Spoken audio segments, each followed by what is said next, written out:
Hello, welcome to my channel Ajay talk. Video को अंत तक जरूर देखिएगा। वीडियो के अंत में इंग्लिश स्पीकिंग से रिलेटेड महत्वपूर्ण जानकारी। तो यहाँ पर कह रहा है जे सनी से कि मैं जानता हूँ, तो कह रहा है आई नो, तुम जानते हो, यू नो, कहता है हम जानते हैं। तो क्या कह रहा है, वी नो।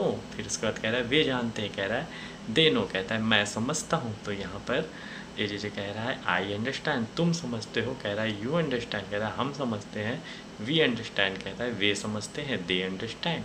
फिर उसके बाद क्या कह रहा है कि मैं लड़ता हूँ। तो फिर यहाँ पर सनी रिप्लाई कर रहा है आई फाइट, कहता है तुम लड़ते हो, कहता है कि यू फाइट, कहता है कि हम लड़ते हैं। तो फिर रिप्लाई कर रहा है वी फाइट, कह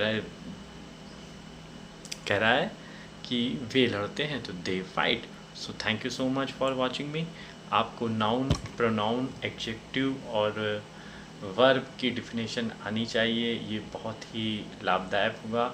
और साथ ही में जो अभी हम सीरीज लेके आ रहे हैं पिछले 13 दिन से, इसमें हम आपको बताना चाहते हैं, इसमें simple present tense, present indefinite tense ही चल रहा है।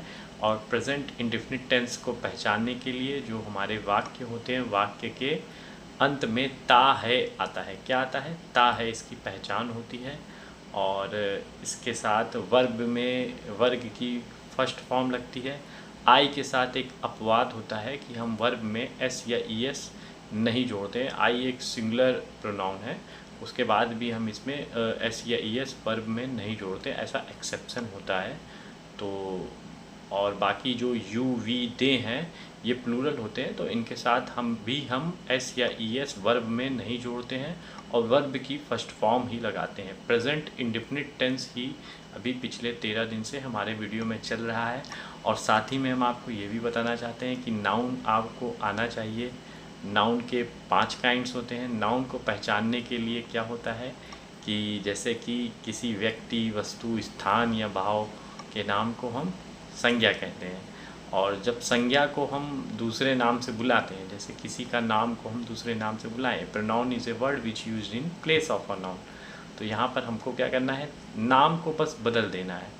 जैसे अब किसी का नाम राम है तो उसको बदल के हम क्या बुला सकते हैं, मैं बोल सकते हैं, तुम बोल सकते हैं, हम बोल सकते हैं। तो हम दूसरा नाम उसको दे सकते हैं। तो इसी तरह संज्ञा हो गया, सर्वनाम हो गया। और संज्ञा सर्वनाम की जो डिस्क्राइब करे वो एडजेक्टिव हो जाएगा। So thank you so much for watching me. Next video में इस पर हम और अच्छी तरह से आपको बात करेंगे। Thank you so much, keep watching my next video. Thank you so much. मुस्कुराते रहिए, keep smiling, always keep smiling.